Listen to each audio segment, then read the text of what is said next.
Hey, everybody. Welcome back. Those of you that have come back from virtual, welcome to class. I'm sorry that this is the way that you guys are going to have to meet me, but I hope you had a great Christmas break. Ours was super good until Sunday when my almost 4 year old got very, very sick and she tested positive for COVID on Monday. So, assuming that me, my husband, and my 7 month old baby can keep from getting sick, I will be back at school on January the 15th. So until then, we are going to have to work like this. We're not going to necessarily do live Google Meets, but I am going to have recorded lessons for you. We will also have our notebook like we have been doing in the past. And between those two things, we are going to move forward. I will be available through email, comments on Classroom. However you need me, I'll be available during normal school day very, very quickly during that time. So all you have to do is reach out and let me know what is going on, and I will be able to answer any questions and help in any way at all.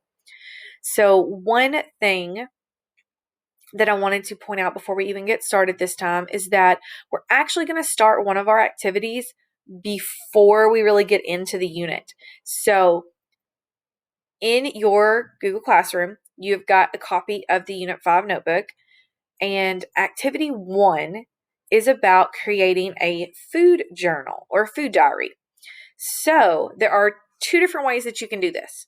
You are going to either go to the link and create an account on the web-based version, so you can access this from any computer or anywhere, or you can download the app.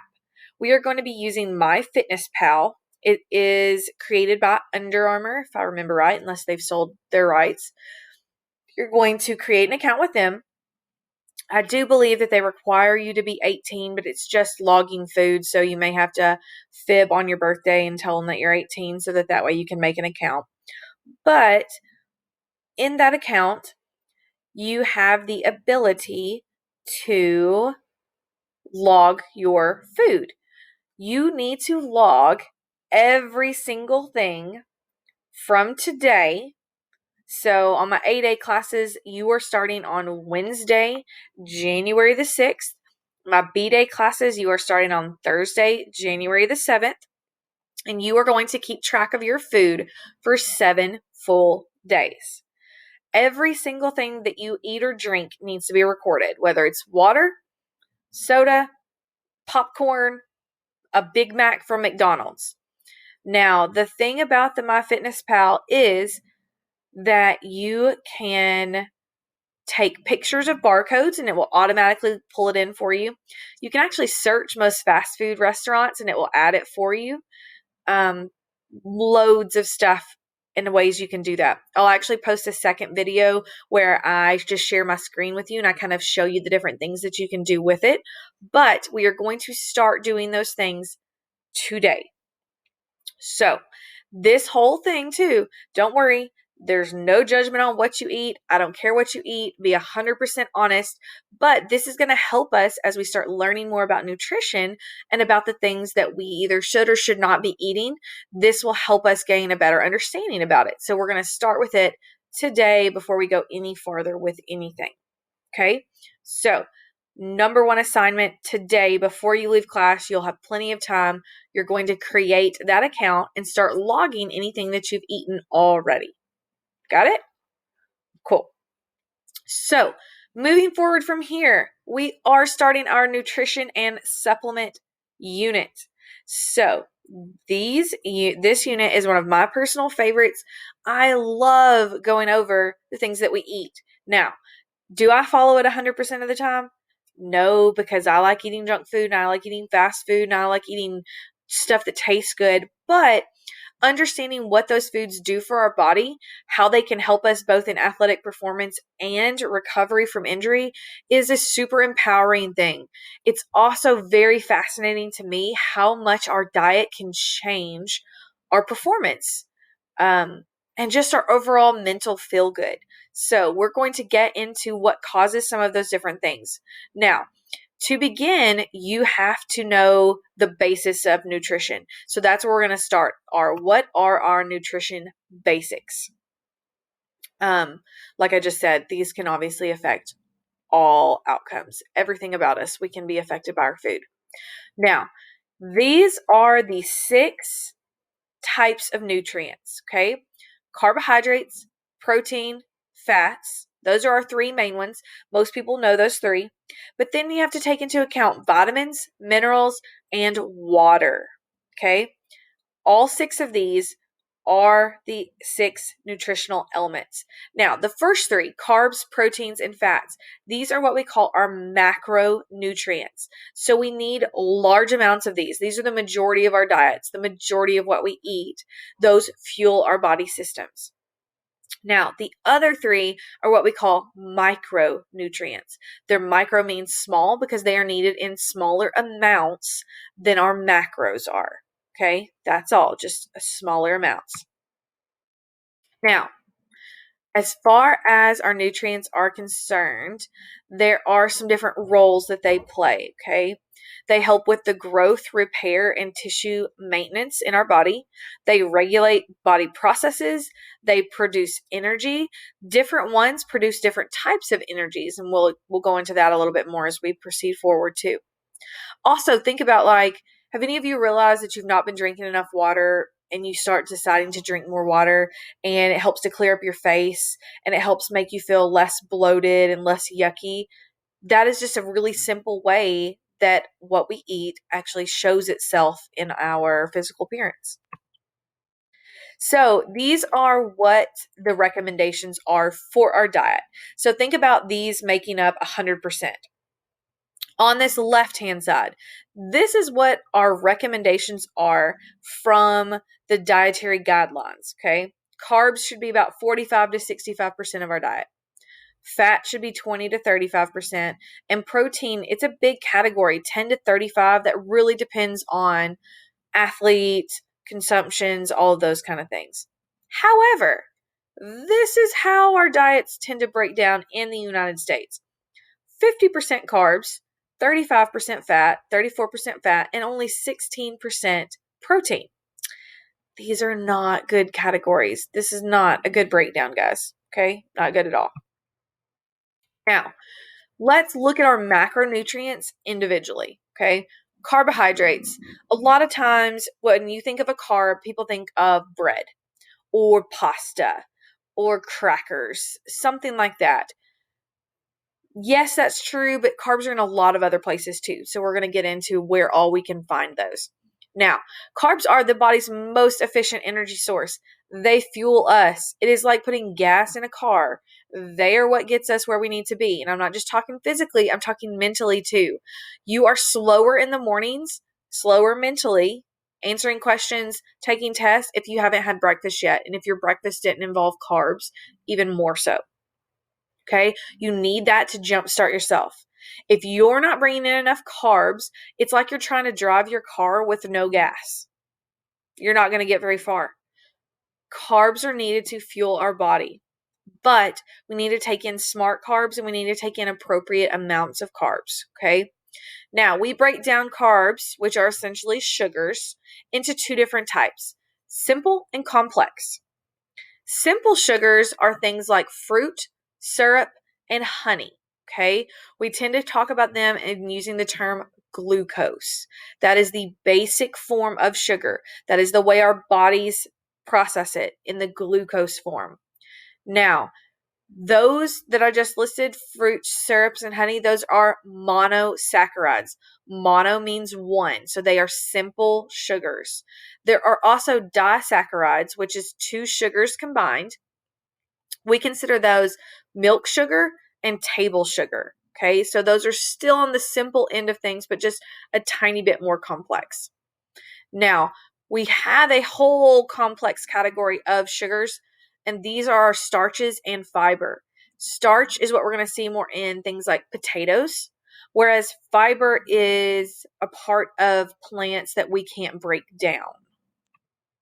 Okay, so starches, they're complex chains of carbohydrates. They are units and units and units of glucose long. Rice is a good example. Your breads are complex. Like I said, potatoes are complex. Your body cannot use that starch the way it brings it in. It's got to break it down into the simple sugars first, and then it can be used. Now, if you take in too much, your body breaks it down into glycogen and stores it. Okay? Think about how we probably store that.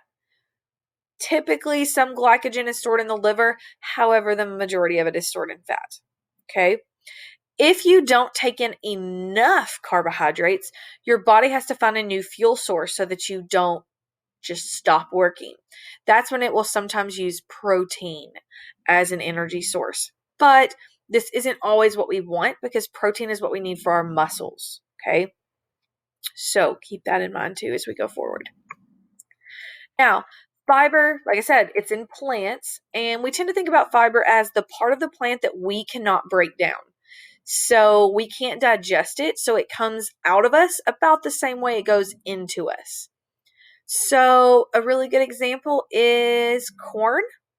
I'll leave that one to you to understand where I'm coming from there. But there are two types of fiber, soluble and insoluble. Soluble are things like oatmeal. Legumes are things like beans. And then some fruits, it depends on a lot of times if you eat the peel of the fruit, like apples, if you eat the peel versus peeling it. And then you have insoluble fiber, which are, think about like breads that are like whole grain. They've got a whole bunch of stuff in them, and bran cereal. Now, fiber is super, super important. It is a very valid part of our diet because it helps us eliminate waste, aka it helps us go poop. Okay, this is a good thing. Your body needs that to happen. If you don't have enough fiber in your diet, it can be a very bad thing. So keep that in mind. If you ever have those kind of problems, fiber can be good. Now, on the other hand, too much fiber can cause the other kind of problems. So, should be a balance. On top of helping us eliminate waste, it also can help us keep a cleaner colon, which can help to lead to less risk of colon cancer, as well as coronary artery disease, because fiber helps to kind of clean things out. It also helps reduce obesity, appendicitis, diabetes. We already talked about constipation. Now, 25 grams per day. That's about what's average. That's about what we need. However, most people only get about 15. So, fiber intake, that could be something that we need to increase. Okay. Now, what about fats? This energy source is very concentrated. We get a whole lot out of it, but it's not necessarily good for us. Okay. 25 to 30% of our calories should come from fat. That's about where we see average with the general population. The problem is that we add it to a lot of foods because it adds flavor. Okay. It adds flavor. It's filling. So we kind of get stuck in a cycle of wanting to eat high fat foods. Okay. Now, we do need fat for growth and development. So think about how kids go through really chunky phases, and we talk about how somebody has baby fat and they finally lost their baby fat. You need that baby fat all the way up until you get to puberty, because puberty is a big time for growth and development. That's why it tends to be a little bit better if you've got a little bit chunky of a baby, because that means that they've got enough fat to help them in all the development that they have going on. Obviously, it can be too much, but I'm just saying that's actually a normal part of growth and development, is having that baby weight, like we like to call it. Now, with our fats, we separate them into two categories: saturated and unsaturated fats. Saturated fats come from animal products, and at room temperature, they're solids. So think about Crisco, which is lard. Okay, that's what a lot of people's parents or grandparents like to fry chicken in or add in the pan before they cook. Saturated fats are not healthy at all. Okay, Unsaturated fats come from plants, and at a room temperature, they're liquids. So think about things like olive oil, vegetable oil, canola oil, coconut oil. Those are plant derivatives. Now, they tend to lean on the healthier side, however, still needs to be in moderation. Okay, still moderation.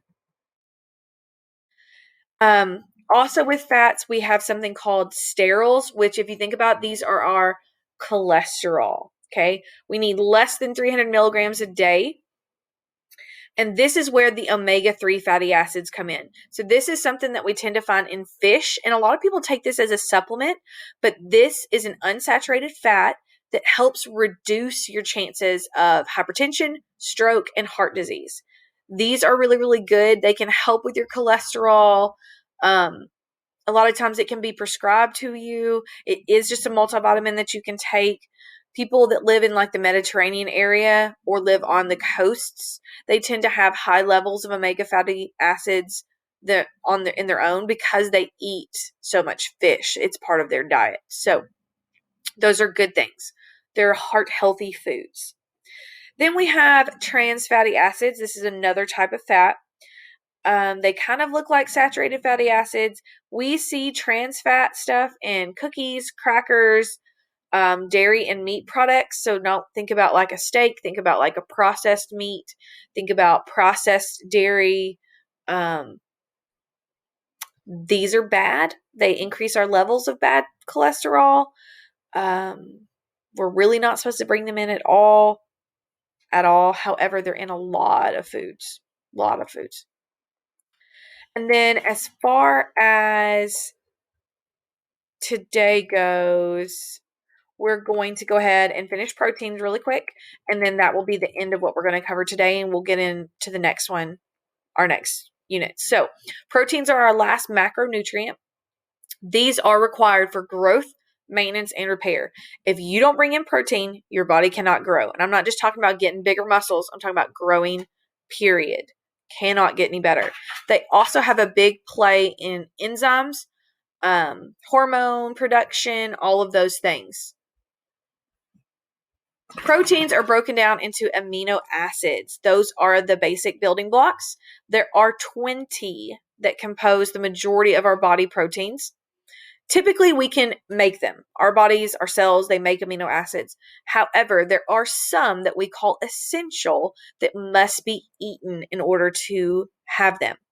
Now, animal products, anything that comes from animals, whether it's dairy or meat or whatever, they contain all essential amino acids. Plant products contain essential amino acids, but not all of them. That's why if you eat a vegetarian diet, you must eat a high variety of foods so that way you get all of the essential amino acids. Now, typically we see our athletes eating high protein diets. This is pretty common. Sometimes it's upwards of 2 to 4 times as much as a normal person. Depends on what the athlete is doing, depends on the competition season. A lot of factors go into that. Now, excess protein is still going to be converted to fat and stored, okay? So just because a little bit is good doesn't mean you should just double and triple it and expect your body to just do better. If you take in more than you are using, you're still just going to store it as fat. Taking in too much protein can actually lead to kidney damage as well. So there is that little side note. There is a specific way that we need to worry about calculating protein, and we will get into that within this slideshow, okay? So keep in mind, we increase our physical demand, we need to increase our protein intake. However, if I don't work out that much, I'm not a bodybuilder, I just occasionally go running, I don't need to take in as much protein as a bodybuilder does. Not good for me, just going to get stored as fat, potentially damage my kidneys. So protein requirements and activity, those run together. They are completely linked. And then we will stop here. This will be the last of it. We will pick up with our micronutrients for our next class. So make sure that you get on and finish up your notebook slides for today.